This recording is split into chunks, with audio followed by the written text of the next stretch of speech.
여유가 있고 형편이 있고 능력이 되면 내가 뭘 하고 싶다. 지금은 여유도 없고 형편도 안 돼서 또 시간도 남지 않아서 못하지만 내가 시간이 이제 은퇴를 하거나 시간이 되고 여유가 되고 형편이 되면 꼭 하고 싶은 것, 죽기 전에 하고 싶은 것, 뭐 그런 거 있잖아요. 위시리스트, 버킷리스트 그런 것들 여러분들 뭐 하고 싶으세요? 보면 별거 없더라고요. 별거 없어. 뭐 보통 여행 여기는 꼭 가봐야지 그런 것도 있고, 저 요새는 그 크루즈 여행을 한번 가보고 싶다. 뭐 그런데 요새 크루즈가 위험하잖아요. 코로나 때도 크루즈에 있던 사람들이 제일 큰 희생을 당했고, 이번에도 한타 바이러스 원조가 우리나라더라고요. 한탄강에서 6.25 때 발견됐던 쥐 설치류를 옮기는데 치명적이에요. 걸리면 40% 이상 사망률이 나는, 지금 한타 바이러스가 지금 크루즈에 있어서 지금 이게 난리가 났잖아요. 그래서 요즘은 이제 크루즈 가는 거 포기해야 되겠다 그런 사람도 많이 나올 것 같아요. 여러분은 버킷리스트에 뭐가 있으세요? 예수 믿는 사람들은 시간 남으면 내가 단기라도 선교라도 가야 되겠다. 할렐루야, 그럴 줄 믿습니다. 하나님 나라를 위해서 내가 선교라도 가야지. 그런 게 있지만 다윗이 이런 여유 있을 때, 보통 이제 그 사람이 정말 여유가 있을 때 생각하고 원하는 것이 그 사람이 가치관을 드러냅니다. 그 사람의 됨됨이를 드러내는 거예요. 이 사람은 뭘에 가치를 두고 사는가? 근데 오늘 7장 1절에 보면 여호와께서 주의 모든 원수를 무찌르사 왕으로 궁에 평안히 살게 하신 때에 드디어 왕이 되고 이스라엘 전체 왕이 되고 이스라엘의 수건 사업인 여부스성을 빼앗고 수도도 옮기고 국민 통합도 이루어내고, 그리고 예루살렘에 무엇보다도 하나님의 법궤를 모셔서 이스라엘은 하나님이 다스리는 나라라는 걸 확고하게 세우고, 그리고 이스라엘을 괴롭혔던 주변의 모든 원수들, 대적하는 세력들을 다 무찌르게 하셨어요. 사실은 여호수아 이후에 거의 한 400년 동안 이스라엘은 계속해서 주변의 세력에 의해서 괴롭힘을 당합니다. 사사시대 내내 그랬어요. 쫓아내지 못했던 모압, 암몬, 가나안, 블레셋 이런 세력들에 의해서 계속 괴롭힘을 당했고, 그리고 사울 왕 때는 블레셋에 의해서 거의 이스라엘 땅이지만 블레셋 세상이 되었습니다. 그랬던 나라를 다윗이 모든 원수를 물리쳐서 아무도 넘볼 수 없는 나라로 단단하게 평화도 이루어내고, 모처럼 궁에 또 하나님이 두로왕 히람을 통해서 백향목 궁궐 집을 지어준 곳에 평안히 20년 만에 맛보는 꿀맛 같은 평안과 일종의 안식 같은 걸 얻었어요. 그러면 그동안 얼마나 고생했습니까? 골리앗과의 싸움이 영웅은 되었지만 그 후에 시기와 질투로 정말 짐승처럼 쫓겨서 20년을 광야 생활을 했습니다. 그랬다면 이제 좀 누리고 싶고 뭐 파티도 하고 싶고 그러잖아요. 뭐 여러 나라의 사람들도 초청하고 뭐 대사 초청하고 국빈 방문하고 뭐 이런 거 하고 싶겠죠. 근데 이럴 때 다윗은 무슨 마음이 들었냐 하면, 하나님을 위해 성전을 지어드리고 싶다.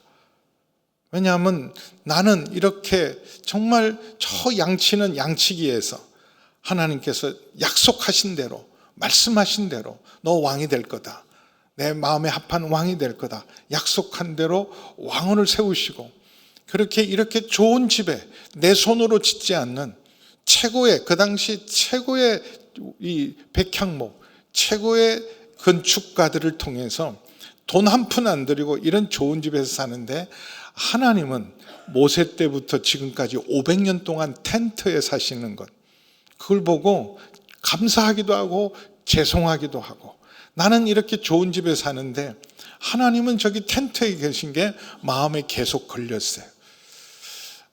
그 이스라엘이 포로에서 돌아올 때, 이 포로 귀환하는 것 또 1차, 2차, 3차에 걸쳐서 포로로 잡혀갔어요. 그리고 다시 돌아올 때도 1차, 2차, 3차에 걸쳐 거의 돌아올 때 100년이 걸립니다. 돌아가라 그러면 다 빨리빨리 돌아갔을 것 같지만 돌아오는데 거의 100년이 걸려요. 근데 첫 번째 돌아오는 사람들, 왕족과 제사장들, 이 제일 먼저 돌아옵니다. 거기는 소망이 없으니까 이스라엘 땅에 돌아와야 왕족들 그리고 제사장들이 하나님 예배하는데, 첫 번째 그들이 돌아온 미션은, 사명은 성전을 재건하는 일이었어요. 예배가 회복되고 하나님 관계가 회복되는 게 제일 중요하니까. 그래서 성전 건축을 하다가 중단됩니다. 15년이나 중단이 돼요. 주변에 시기하는 세력들, 방해하는 세력들 때문에 지금 가덕이나 해야 될 일이 많고 폐허가 되고 잿더미가 된 곳을 다시 재건해야 되는데, 성전을 짓다가 하도 방해도 많고 어려움이 많으니까 포기하고, 지금 우리 집도 다 불타고 무너졌는데 집도 져야 되고 일터도 챙겨야 되고 아이들도 챙겨야 되다 보니까 15년이 훌쩍 지났어요. 근데도 열심히 자기 집 넓히고 자기 집 여러분 인테리어하고 그러느라고 하나님의 성전이 저렇게 방치된 채로 있는 것에 대해서 마음 쓰는 사람이 없을 때 하나님의 학개를 통해서 그들을 깨웁니다. 우리 학개 1장 3절에서 8절 보겠습니다. 학개에게 임하여 이르시되, 4절, 이 성전이 황폐하였거든 너희가 이때 판벽한 집은 인테리어, 고급스럽게 인테리어한 집이란 말이에요. 리모델링도 하고 거주하는 것이 옳으냐.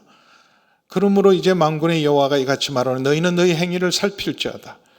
그러면서 이렇게 말해요. 너희가 지금 그거 제쳐놓고 열심히 일하고 했는데, 너희가 뿌릴지라도 수확이 적고 먹어도 배부르지 못하고 마실지라도 흡족하지 못하고 입어도 따뜻하지 못하고 싹쓸 받고 저축을 했는데 아프고 사고나고 해서 저축한들 하루아침에 다 까먹는 일들, 이게 왜 이런 일이 일어나겠냐. 그래서 자기 행위를 잘 살펴라.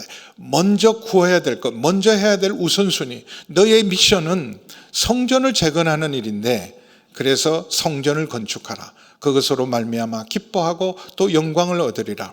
여호와의 말이다. 그러면 너희가 열심히 심은 대로 거두게 하실 것이고 먹어도 배부르고 입어도 따뜻하고 그리고 열심히 저축해도 남지만, 지금 해야 될 일을 제쳐놓고 성전 건축하지 않고 내 집만 늘리고 내 일터만 잘한다고 너희들이 배부르더냐 따뜻하더냐 돈이 남더냐 헛수고한 거 아니냐. 그러므로 성전을 건축하라. 성전 건축하는 일이 중요하잖아요. 그래서 다윗은 내 집은 이렇게 좋은데 하나님의 집은, 가끔씩 그런 생각도 좀 해보셔야 돼요. 여러분 집에 의자 바꾸면 우리 교회 의자도 바꿔야 되는 거 아니에요? 27년짜리 의자를 지금 쓰고 있잖아요. 내년에는 한번 바꿀까 기도하고 있습니다. 올해 바꾸면 좋겠는데 이거 다 하는데 한 1억 들거든요. 여기는 바꿨는데 여기를 못 바꿔가지고, 여러분 27년째 여러분 소파나 의자 쓰시는 분들은 그냥 아무것도 안 하셔도 되지만, 그렇잖아요. 그런 마음이 사실은 있어야 돼요. 내 집은 이렇게 바꾸는데 하나님의 집을 저렇게 27년째 저 의자를 쓰는 게 맞는 일인가?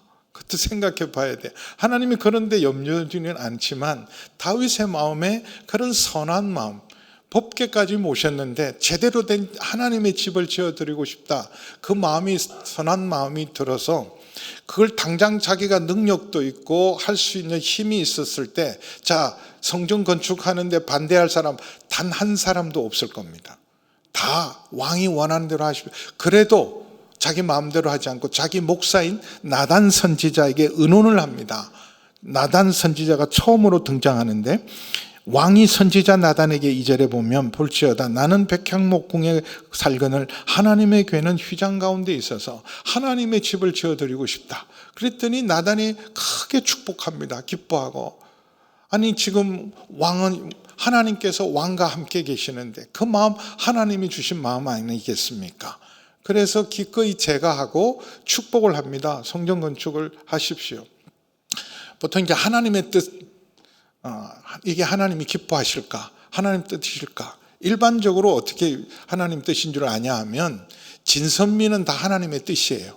선하고 아름답고 진리인 것은, 진실한 것은 다 하나님의 뜻입니다. 선한 마음, 아름다운 마음, 그리고 성실하고 진실한 마음으로 선택하고 결단하는 것들은 다 하나님이 기뻐하세요. 로마서 12장 2절에 보면 너희는 이 세대를 본받지 말고 오직 마음을 새롭게 함으로 변화를 받아서 하나님의 선하시고 기뻐하시고 온전하신 뜻을 분별하라. 하나님의 뜻은 선하고 온전하고 하나님의 뜻은 우리에게 기쁨과 하나님의 기쁨이 됩니다. 그래서 보통은 그렇게 선하고 아름답고 진실된 일들을 그 마음으로 하는 모든 일은 하나님 기뻐하는 일입니다. 또 보통은 이제 목사나 선지자를 찾을 때 아쉬워서 찾고 필요해서 찾고 뭘 얻기 위해서 하나님 앞에 이것 좀 부탁해 주십시오. 뭐 병이 걸렸습니다. 집안에 문제가 있습니다.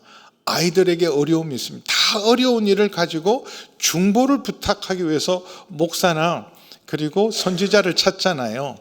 그런 것 당연하고 마땅히 해야 됩니다. 목사가 존재하는 이유가 그런 거 아니에요. 저 혼자는 너무 부족해요. 목사님 함께 기도해 주세요. 이런 어려움이 있고 이런 문제가 있습니다.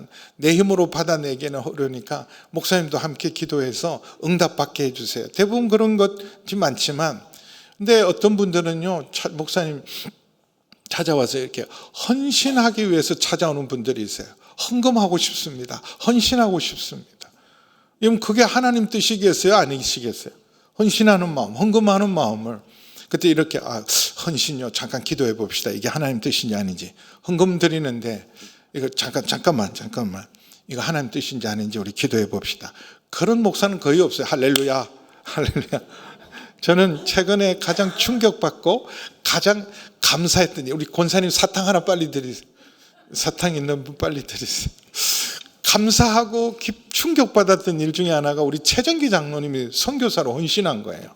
그냥 단기 선교로 잠깐 가는 게 아니고 그냥 온전히 전임 선교사로 집도 다 정리하고 하던 일도 정리하고 그래서 헌신을 했어요. 근데 아시겠지만 사고가 나서 자전거로 사고가 나서 십자인대가 파열했는데 앞부분도 아니고 뒷부분은 굉장히 잘못하면 장애를 입습니다. 그래서 그러다가 이런 일이 일어나면 아닌가 보다 그러고 물러설 줄 알았는데요. 더 헌신하셨어요. 더 확신하고 나가는 거. 하나님 앞에가 지금 선교사로 살고 싶습니다. 우리 교회도 필요한데 지금 우리 교회도 아주 필요한 장로님이신데 선교사로 가겠습니다. 그럴 때 제가 아니 장로님 잠깐만 그렇게 성급하게 헌신할 일이 아니고 하나님 뜻인지 물어보시죠. 그럴 수는 없잖아요. 또 이렇게 헌금을 하고 싶습니다. 그럴 때 그 헌금 가지고 그렇지는 않습니다. 그래서 대부분은 거기에는 하나님 기뻐하는 당연히 나단도 하나님 얼마나 좋아하시겠냐. 지금 왕의 마음이 하나님과 함께 하시니 마음에 있는 모든 것을 행하십시오. 제가하고 축복하고 돌아서는데 밤중에 하나님이 나단에게 나타나서 너 나한테 의논도 안 하고 왜 네가 마음대로 건축 허가를 줬냐. 건축 허가 반려. 하나님 내가 거절하셨어요. 다윗이 내 집을 짓는 것 내가 원하는 바도 아니고 아직은 때가 아니다. 그래서 5절에서 11절까지 일단 다윗이 하나님 집을 지어드리고 싶습니다. 의논했던 일들을 나단을 통해서 하나님 거절하세요. 아니다. 그래서 5절하고 11절 보겠습니다. 먼저 전체 내용 중에 제일 중요한 게 이 부분이에요. 가서 내 종 다윗에게 말하기를 여호와께서 이와 같이 말씀하시되 네가 나를 위하여 내 살 집을 건축하겠냐? 아니 11절 전에 내가 사사에게 명령하여 내 백성 이스라엘을 다스린 때와 같이 아니하게 하고 너를 모든 원수에게서 벗어나 편히 쉬게 하리라. 여호와가 또 내게 이르노니 여호와가 너를 위하여 집을 지을 것이다. 네가 나를 위해서 집 지어주는 게 아니라 내가 너를 위하여 집을 지어줄 것이다. 네가 건축하는 것, 성전 짓는 것은 내가 지금 계획한 일이 아니고 아직은 때가 안 됐기 때문에 네 손으로 성전 건축은 못한다. 거절한 거예요. 선한 뜻임에도 불구하고 당연히 100% 하나님 기뻐할 줄 알았는데 나단도 당연히 이건 기도할 필요도 없습니다. 당연히 하나님 기뻐할 줄 알았는데 거절하셨어요. 때로는 하나님이 정말 이건 반드시 해야 되고 좋아할 것 같은데 아니다 하라고 하나님이 아니라고 말씀하실 때 있어요. 제가 늘 그 부분 성경을 읽을 때마다 마음이 아픈 것 중에 하나가 모세가 하나님께 기도해요. 이제 40년 광야길에 그 고생하면서 결국은 이제 약속의 땅 앞에서 하나님이 느보산으로 올라가서 그 약속의 땅을 다 보여줘요. 그 너보산 꼭대기 진짜 저희도 올라가 봤거든요. 우리 성지팀이. 그때 날씨가 흐렸음에도 불구하고 그때 가이드 하시는 우리 선교사님이 이러는 거야. 오늘 날씨를 보면 잘못하면 못 볼 수도 있습니다. 막 그때 정말 못 보면 그때 저는 이스라엘 남을라 그랬어요. 왜냐하면 페트라, 요르단 가서 페트라를 보러 갔는데 갑자기 거기 눈이 내려가지고 우리 바로 앞팀까지는 들어갔는데 우리 교회가 못 간 거예요. 제가 담임 목사 첫 번째 성지순례인데 말이 안 되죠. 다른 팀 못 들어가도 우리는 들어가야 되는데. 그래가지고 못 들어간다. 그래서 그때 모세 마음이 확 들어오더라고. 건너가서 저 아름다운 땅을 보게 해서 아니 너는 못 간다. 그때 마음 상처를 받는데 이 느보산에 올라가서 이 모세가 봤던 그 광경을 이제 보기 위해서 올라가는데 또 이러는 거예요. 목사님, 오늘 날씨가 안개가 많아서 날씨가 안 좋아서 못 볼 수도 있습니다. 와, 황당하잖아요. 그럼 진짜 난 남아야 된다. 이제는 근데 다행히 그래도 이렇게 다 보니 진짜 날씨 맑은 날에는요, 저 사해부터 시작해서 저 북쪽 갈릴리까지가 다 보인다는 거예요. 근데 그걸 다 보여줘요. 아니, 그 땅을 못 들어가게 하시면 보여주지는 말지. 그래서 모세가 기도를 해요. 하나님, 저 아름다운 땅 레바논을 나로 가서 건너가게 하사 보게 해 주십시오. 왜냐하면 그것 때문에 40년을 정말 기다리고 고대하고 고대해서 드디어 도착해서 여호수아와 갈렙이 들어간다면 모세는 왜 못 들어가겠어요? 자기가 계획한 일도 아닙니다. 안 하겠다는 일을 하나님이 억지로 밀어붙여서, 그리고 모세가 40년 동안 대접받은 게 없이 원망 불평 속에서 그 사명을 잘 감당했다면, 근데 한번 그렇게 반석에서 말만 해라 그랬는데 그 반석 2번 땅 쳐서 내가 너희를 위해 물을 내라 그 말했다고 너 은퇴, 조기 은퇴, 그만해라. 너무 섭섭하잖아요. 오케이, 은퇴해도 좋아요. 은퇴해도 좋은데 그 땅은 한번 밟고, 어차피 모세는 그 땅에 들어가 봐야 자기 기업이 없어요. 레위 지파이기 때문에. 레위 지파는 지분이 없습니다. 그래도 땅은 한번 밟게 해줘야 되는데 3번이나 기도했는데 고만하면 족하니 다시는 내게 기도하지 마라. 그냥 그 말씀 읽을 때마다 막 마음이 아파요. 근데 하나님이 아니라고 말씀하실 때 거기에는 하나님의 더 깊고 놀라운 은혜가 있습니다. 왜 하나님이 건축하지 말라 그랬냐 하면, 첫 번째는 내가 언제 집 지어달라고 그랬냐, 집이 필요하다고 그랬냐. 모세 때부터 지금까지 성막에 거해서 500년 동안, 그리고 여호수아 때도 그렇고 사사시대 300년 동안, 그리고 사무엘과 그리고 사울 왕 때까지도 내가 어느 누구에게, 이스라엘 어느 지파나 사사 지도자에게 이제 이 정도면 내 집 지을 때도 되지 않았냐. 아니 50년도 아니고 50년만 돼도 아파트 리모델링 하는데 500년 동안, 그것도 건물도 아니고 텐트에서 하나님 모셨으니까 이제 너희도 약속의 땅에 정착도 하고 나라도 세웠으니까 성전 하나 제대로 지어봐라. 내가 언제 그런 적이 있냐? 그런 적 없다. 나는 너희와 언제나 함께하고 여기 있는 건 아무 문제 없다. 그러면서 너가 안 되는 이유, 중요한 것은 네가 나를 위해서 한 일이 중요한 게 아니라 내가 너를 왕으로 세운 것은 다윗을 통하여 하나님이 무슨 일을 한 일을 보이는 일이 더 중요한 거예요. 내가 하나님을 위해 한 일보다 하나님이 나를 통해서 한 일이 무엇인지를 보여주는 것, 그것이 더 중요하다. 내가 하나님을 위해서 성전도 지어드리고 법궤도 옮기고 이런 일을 했다. 그게 중요한 게 아니라 하나님이 나를 통해서 행하신 일을 드러내는 일, 하나님의 주권, 하나님의 통치를 드러내는 일이 너의 사명이다. 너는 하나님의 주권과 통치의 증인으로, 다윗을 보니까 정말 하나님이 살아계시고 다윗에게 약속한 대로 약속을 이루시고, 그리고 정말 하나님이 다스리고 통치하는 의와 평강과 사랑의 나라가 어떤 나라인지를 보여주는 것이 너의 목적이 있기 때문에 너는 내 집을 짓는 것이 아니라 내가 너를 위해서 집을 세울 것이다. 그래서 8절 9절 보세요. 네가 나를 위해 집을 짓는 게 아니라 내가 너를 통해서 할 일. 8절 9절 함께 읽습니다. 시작. 그러므로 이제 내 종 다윗에게 이와 같이 말하라. 만군의 여호와께서 이와 같이 말씀하시기를 내가 너를 목장 곧 양을 따르는 데에다가 데려다가 내 백성 이스라엘의 주권자로 삼고 내가 가는 모든 곳에서 내가 너와 함께 있어 내 모든 원수를 내 앞에서 멸하였은즉 땅에서 위대한 자들의 이름같이 내 이름을 위대하게 만들어 줄 것이다. 내가 너를 정말 영원한 이름으로, 다윗의 이름은 3000년이 지나도 가장 사랑받고, 여러분 이스라엘의 43명의 왕 중에서 정말 가장 위대한 왕이죠. 이스라엘의 자부심입니다. 지금도 이스라엘 사람에게는 여러분 다윗은 자부심이고 메시아의 그림자고 모형이에요. 그래서 이스라엘 국기 자체도 다윗의 별 아닙니까? 그리고 성경에도 이 다윗 이름이 가장 많이 나와요. 거의 1000번 이상, 800번 이상 다윗의 이름이 언급될 만큼 그의 이름을 하나님이 창대하고 아름답게 만들어 주셨어요. 그래서 다윗의 하나님, 다윗을 통해 일개 목동이었던 형제들도 아버지도 사실은 인정하지 않았던 다윗을 통해서 하나님이 얼마나 놀라운 일을 했는지. 근데 다윗의 사명은 성전을 짓는 것이 아니라 나라의 기틀을 세우는 일이에요. 하나님이 통치하는 나라의 기틀을 세우는 일. 그래서 계속해서 주변에 괴롭히는 모든 원수들과 대적들을 다 정복한 다음에 평안강을, 기초를 닦는 일이 네가 할 일이다. 그래서 하나님께서 다윗에게 다시 나단을 통해서 말씀하고 나서 다윗에게도 말씀을 하셨어요. 내가 왜 너한테 성전 짓지 말라고 했는지.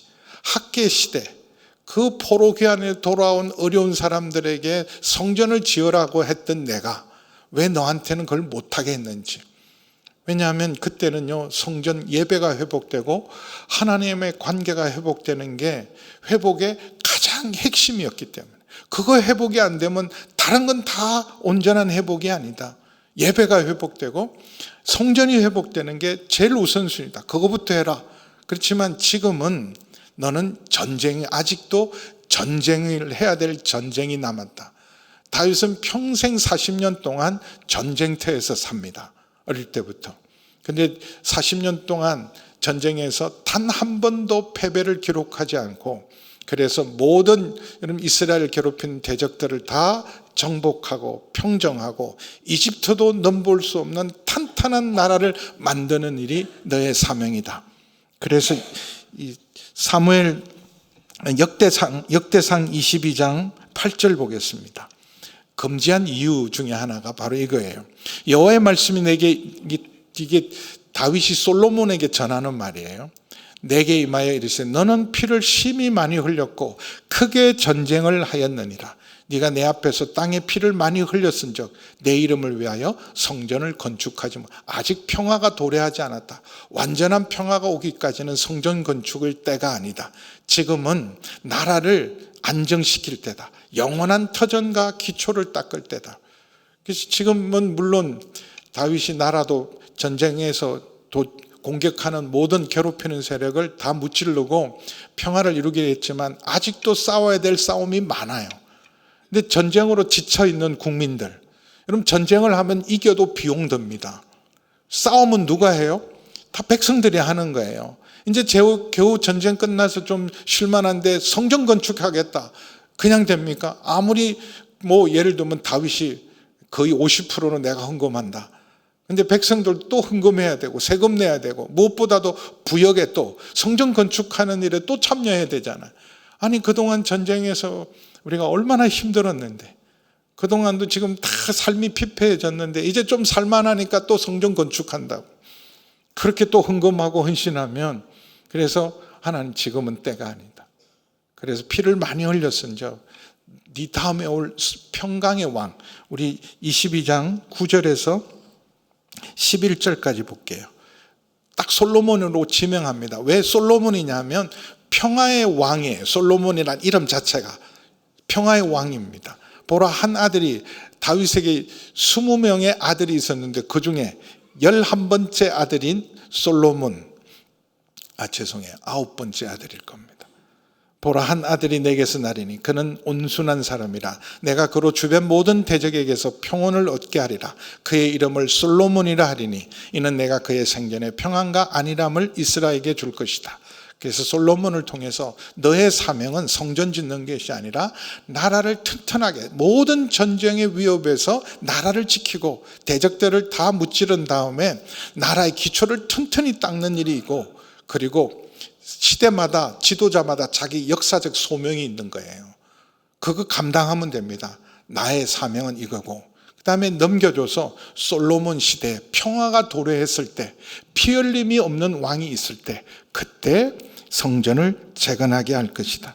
그리고 무엇보다도 하나님께서 12절에서 16절까지 이 거절하고 네가 해야 될 일이 있다. 너를 통해 내가 할 일이 두 가지인데 12절 보겠습니다. 같이 읽습니다. 시작. 내 소환이 차서 내 조상들과 함께 누울 때에야 내가 내 몸에서 내 씨를 내 뒤에 세워 그의 나라를 견고하게 하고, 13절, 그는 내 이름을 위하여 집을 건축할 것이요 나는 그의 나라 왕위를 영원히 견고하게 할 것이다. 내 씨를 통해서 나라를, 성전을 세우고 견고하게 할 것이다. 그래서 너는 지금 할 일은 하나님의 주권을 드러내는 일. 야, 이스라엘은 하나님이 다스리는 나라다. 다윗을 통해서 하나님이 통치하는 나라의 영광을 보여주는 것이 네가 해야 될 일이다. 그래서 지금은 주도권을 내려놓고 하나님의 주권을, 하나님의 통치를 대행하는 증인으로서 하나님의 주권을 만천하에 선포할 때다. 저는 역대상 29장 11절 12절을 읽을 때마다 다윗이 이래서 하나님 마음에 합한 사람이구나. 그럼 우리는 그냥 읽지만 이거 보통 말씀이 아니에요. 역대상 29장 11절 12절은 다윗이 솔로몬에게 한 말이에요. 성전을 아들에게 다 건축할 수 있는 모든 재정, 모든 설계도, 모든 준비, 최고의 건축자들을 다 붙여주면서 한 말이에요. 여호와여, 위대하심과 권능과 영광과 승리와 위엄이 다 주께 속하였사오니 천지에 있는 것이 다 주의 것이로소이다. 여호와여, 주권도 주께 속하였사오니 주는 높으사 만물의 머리입니다. 부와 귀가 주께로 말미암고 주는 만물의 주제가 되사 손에 능력, 권세와 능력이 있사오니 모든 사람을 크게 하심과 강하게 하심이 주의 손에 있습니다. 11절 다시 보세요. 다윗은 왕 중의 왕입니다. 전쟁에서 단 한 번도 패배한 적이 없는 사람입니다. 그는 군인으로서 성공한 사람일 뿐만 아니라 정치가로서도 왕으로서 탁월한 사람이에요. 탁월한 왕입니다. 그러면 다윗은 위대한 왕이고 권능과 영광과 승리, 단 한 번도 패배를 기록하지 않았던 승리와 위엄, 다윗의 이름 그 자체가 위엄이에요. 다 다윗에게 있는데 이거 다 주께 속했습니다. 쉽지 않아요. 딱 그 자리에 가보면 지우지 마세요. 다시 한번. 그리고 천지에 있는 것이 다, 왕이 뭐예요? 다 내 거거든요. 왕은 다 내 거거든요. 마음에 들면 남의 부인도 뺏어갈 수 있는 것, 이 왕은 다 내 거니까. 여호와의 주권도 주께 있습니다. 왕이 뭐예요? 모든 주권은 내 거야. 내 맘대로 하는 게 왕인데, 다윗은 뭐라 그래요? 가장 위대한 왕 중의 왕이지만 이렇게 말해. 주권은 하나님께 있다. 내가 왕이지만 이 나라의 통치자, 이 나라의 진정한 주권자는 우리 하나님이다. 요거 하는 게 네 사명이다. 다윗은 이걸 잘 해냈어요. 그래서 성전 건축보다 중요한 게 있다. 바로 하나님의 주권을 내려놓는 일, 주권을 드러내는 일. 그래서 너의 주도권을 내려놓고 하나님의 영광과 주권을 드러내는 일이 다윗이 해야 될, 하나님께 돌릴 가장 큰 영광이었어요. 그래서 내려놓습니다. 자기 주도권을 포기하는 것. 할 수 있음에도 불구하고, 좋은 일임에도 불구하고 후세에 대대로 남을 성전을 건축하는 일, 솔로몬 성전이 아니라 다윗의 성전으로 3,000년, 앞으로도 3,000년이 지나도 영원히 남을 이름을 포기하는 거 쉽지 않는데 그 주도권을 내려놓습니다. 그래서 이 내려놓음, 저는 이용규 선교사님, 그분 하버드에서 박사학위 받고 보장된 자리를, 부인도 하버드에서 박사학위까지 다 받았어요. 부부가 다 박사예요. 하버드 박사들. 근데 그거 다 내려놓고 몽골로 가서 몽골 국제대학에서 크게 발전시키고, 그리고 또 내려놓으라 그래서 지금 인도네시아에 기독교 대학, 국제대학을 세우잖아요. 어마어마한 일을 하죠. 근데도 그분은 계속해서 내려놓음, 또 내려놓음. 내가 한 일이 아니라, 이용규란 사람이 한 게 아니라 하나님이 하신 일입니다. 하나님이 하신 일입니다. 근데 이런 주도권을 포기하는 건요, 저같이 부족한 사람도 내려놓기 쉽지 않아요. 하나님이 멈추라 그러죠. 좋은 일인데 왜 멈춰요? 내가 계속해야죠. 그래서 나 아니면 안 돼. 하나님이 하셨지만 나니까 이만큼 했지. 나 아니면 안 된다는 것. 그래서 은퇴를 해도 물러서지 않고 아들에게 세습하고, 내 세습한 이유가 아들이 훌륭해서 세습한 게 아니라 자기가 계속 설교하고 주도권을 놓고 싶지 않은 거예요. 근데 말은 우리 교회 아무나 못해. 우리 교회 아무나 하면 교회 깨져. 그리고 내가 당분간은 계속해서 교회를 이끌어야 돼. 만약에 내가 없어서 무너질 교회면 그건 하나님의 교회가 아닙니다. 내가 없으면 안 된다면 그건 하나님의 일이 아니에요. 나는 내가 할 일을 딱 요만큼 하고, 그 다음에 하나님께 맡기면 하나님이, 주권이 하나님께 있으니 하나님이 행하실 거예요. 근데 하나님께서 다윗의 이 마음은 받으세요. 역대하 6장 8절에 보면 하나님이 그 마음, 너희 그 좋은 마음, 네가 무슨 정치적인 야욕과 나를 이용하는 마음이 아니라 그 좋은 마음이 있는 건 아세요. 역대하 6장 8절을 보겠습니다. 여호와께서 내 아버지 다윗에게 이르시되 네가 내 이름을 위하여 성전을 건축할 마음이 있으니 이 마음이 내게 있는 것이 좋도다. 마음은 받았지만 네가 나를 위해서 한 일보다 더 중요한 것은 내가 너를 위해서 할 일인데, 여러분 이 영원한 기초를 쓰는데 중요한 것은 다윗의 나라가 영원하고 다윗의 왕국이 영원하지 않습니다. 우선 솔로몬만 하더라도 솔로몬 때 나라가 두 조각 납니다. 북이스라엘과 남유다로 나눠지고, 그리고 결국은 솔로몬도 우상숭배의 길로 빠집니다. 그리고 나라 망해요. 성전 파괴됩니다. 바벨론에서 나라가 망한 다음에 지금 1948년 여러분 5월 14일 날 지금 이스라엘이 다시 2000년 만에 회복되기는 했지만 다윗 집안의 왕이 세워진 나라가 아니잖아요. 그러면 다윗의 왕위가 영원한 집이라 그러셨는데 내 씨를 내 뒤에 세워 그의 나라를 견고케 할 것이고, 16절을 다시 보겠습니다. 내 집과 내 나라가 내 앞에 영원히 보존되고 내 왕위가 영원히 견고하리라.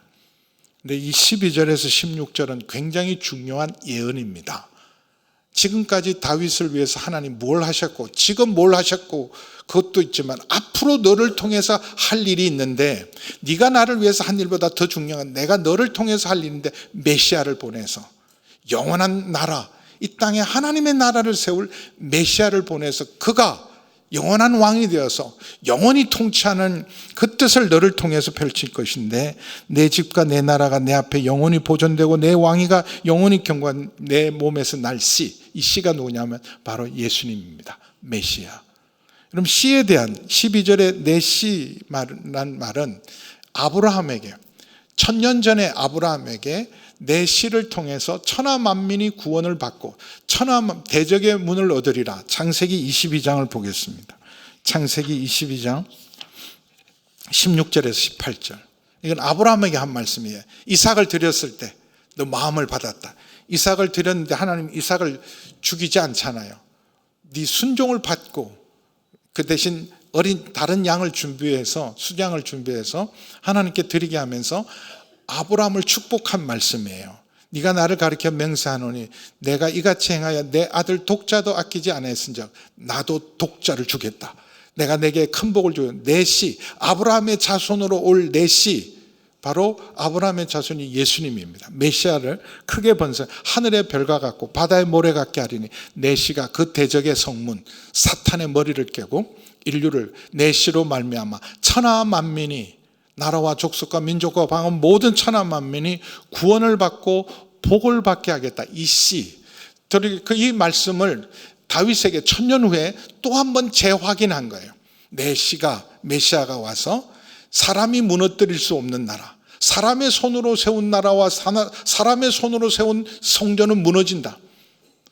솔로몬 성전도 무너지고 스룹바벨 성전도 다 무너지고 헤롯 성전도 다 무너지지만 사람의 손으로 세우지 않는 영원한 나라를 내 씨를 통해서, 그 씨가 누굽니까? 마태복음 1장 1절 아브라함과 다윗의 자손 예수 그리스도.